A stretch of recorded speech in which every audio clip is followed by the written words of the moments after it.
All right, here we go. Unit 3, Lesson 3, practice problems. Featured athlete, Larry Bird.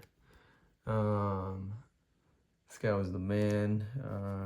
Played a long career, dominated in the 80s for the Celtics.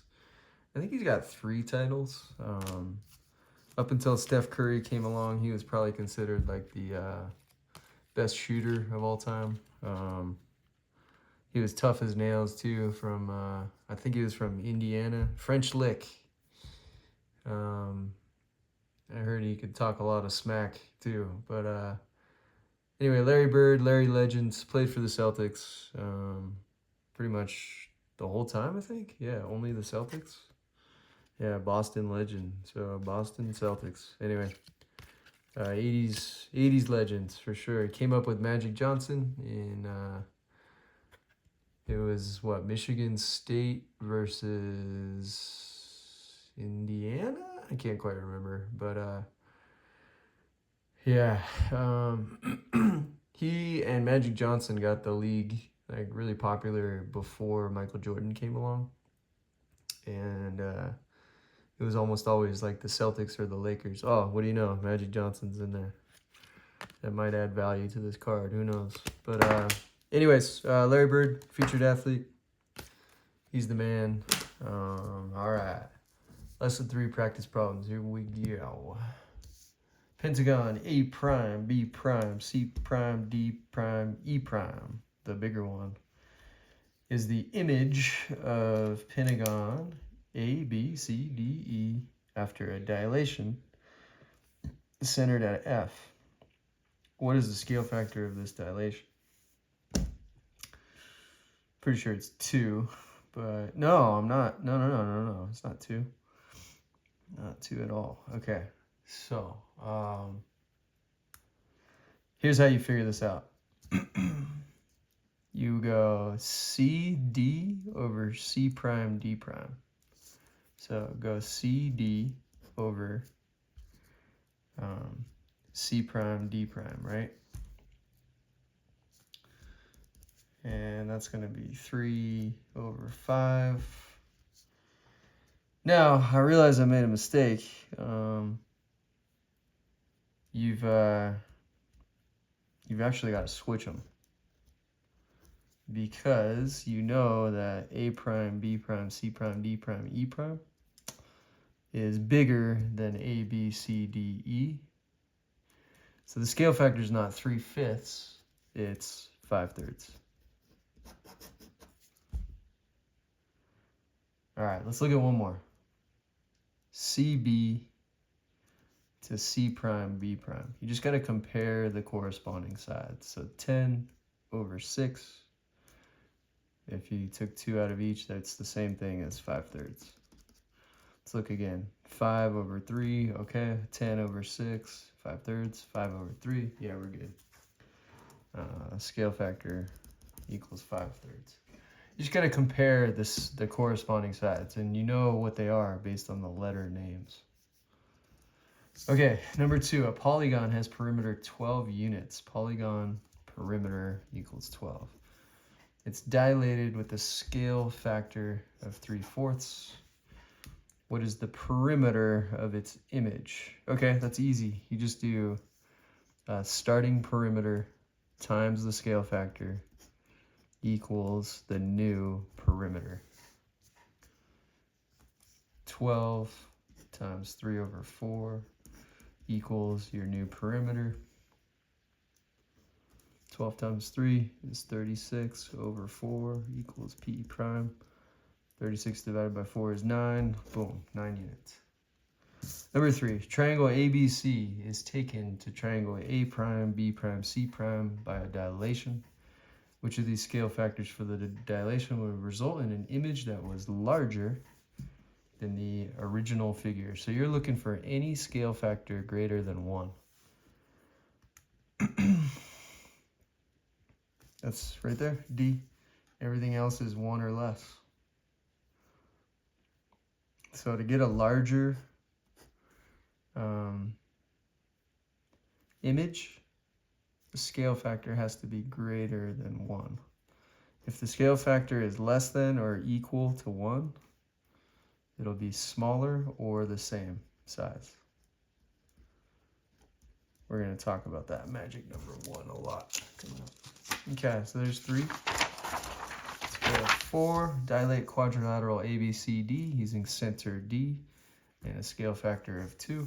Okay, that means DA is going to get twice as big, so I'm going to use these units here. So 1, 2, 1, 2. There's A prime. Let's look here. B prime is going to fall on this line, and it's going to be 1, 2, 3, 1, 2, 3. It's going to be right there. Let's look at DC. Just counting using the grid. 1, 2, 3, 1, 2, 3. There's going to be C prime. And then D just stays put because it's the center. So here we go. Here's our new quadrilateral.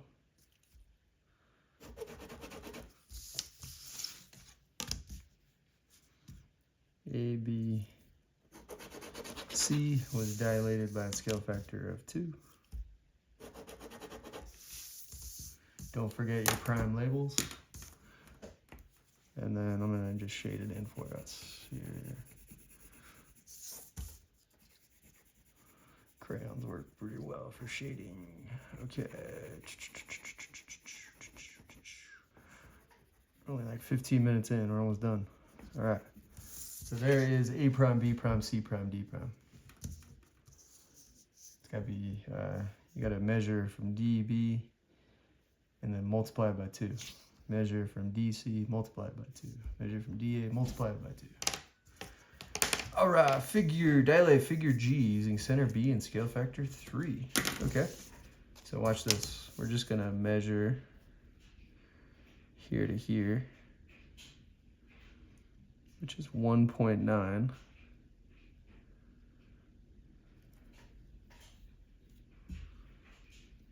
.9 times 3 is 5.7. So there's a point. Okay, let's go center B. Okay, B to this point is 2.1. We're gonna go to actually it's 2.15 centimeters. So that should be 6.45. There. Have a point there. And B to this point, that is 3.1. So times 3 is going to be 9.3. Should be right here. Okay, I think we have one more point to do. Yep. Just got to go point by point, multiply them by 3. So I'm just getting a measurement. So B to that one is 3.8. 3.8 times 3. Well, let's see. 4 times 3 is 12, so 11.4. You could also go 7.6. Hang tight, hang tight. We're just gonna do a little trick here. Real light line. Okay. 7.6 away from this one is another way I'm gonna do it. There. Your new point. And now this is a straight line.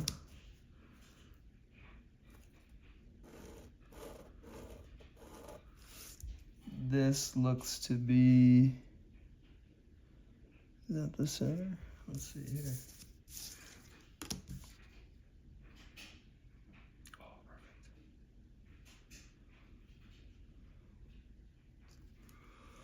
I think so. Watch this. Let's see if this works.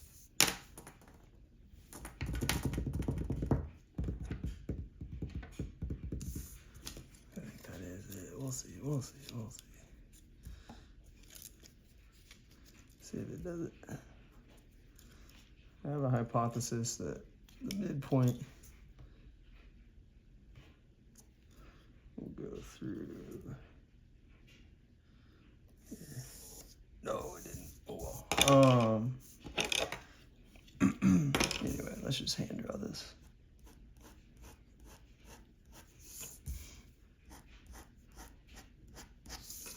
I'm not gonna be a stickler on that. Okay, so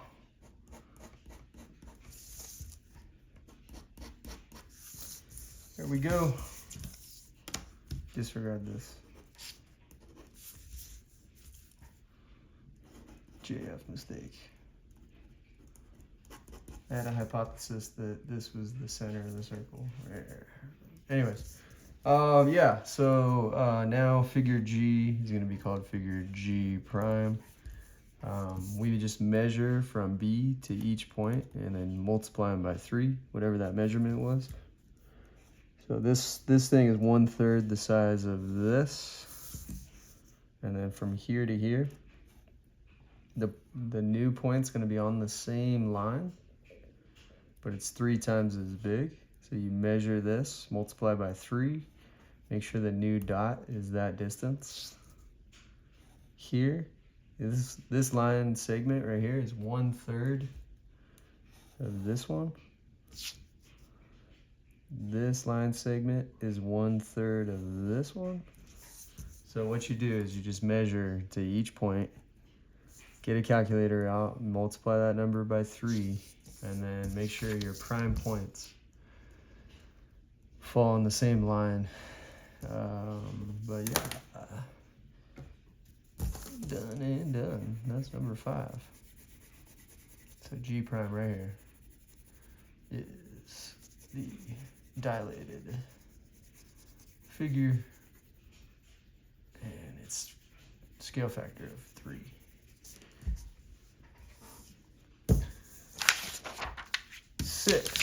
Here we go. Oh, we have 12 minutes. No big deal. Polygon Q is a scaled copy of polygon P. So that means this is the pre-image, and this is the image. Okay, the value of X is 6. What is the scale factor? Okay, so if we're going from pre-image to image, we're going from P to Q. So you just do a starting side 4 times your scale factor equals your ending side 3. So to find the scale factor, you just got to find 2 sides, decide which one's first, put that first, times your scale factor equals the corresponding side of the image. That's so easy. Divide by 4, divide by 4, scale factor equals 3/4. Okay, prove that segment AD, this one, is congruent to segment BC. Okay, that's easy. So I'm going to use a triangle congruence theorem. So first of all, we got all lines. This line is parallel to this one. This one is parallel to this one. All right, so we have what's called a transversal right here, meaning that alternate interior angles are congruent. So this one is congruent to this one, and then we also know that this angle, which I'm going to use 2 marks for, is congruent to this one. Why? Because alternate interior angles are congruent. Got a transversal over parallel lines. And then AC is shared. So you can say these two triangles share AC. So the red and the white share AC. So we got a pair of angles, another pair of angles, plus the side in between them. That is angle, side, angle. Meaning the red stripy triangle is congruent to the white one due to angle, side, angle. Therefore, AD is congruent to BC because corresponding parts of congruent triangles are congruent. That's it. 16 minutes. We're getting fast. All right.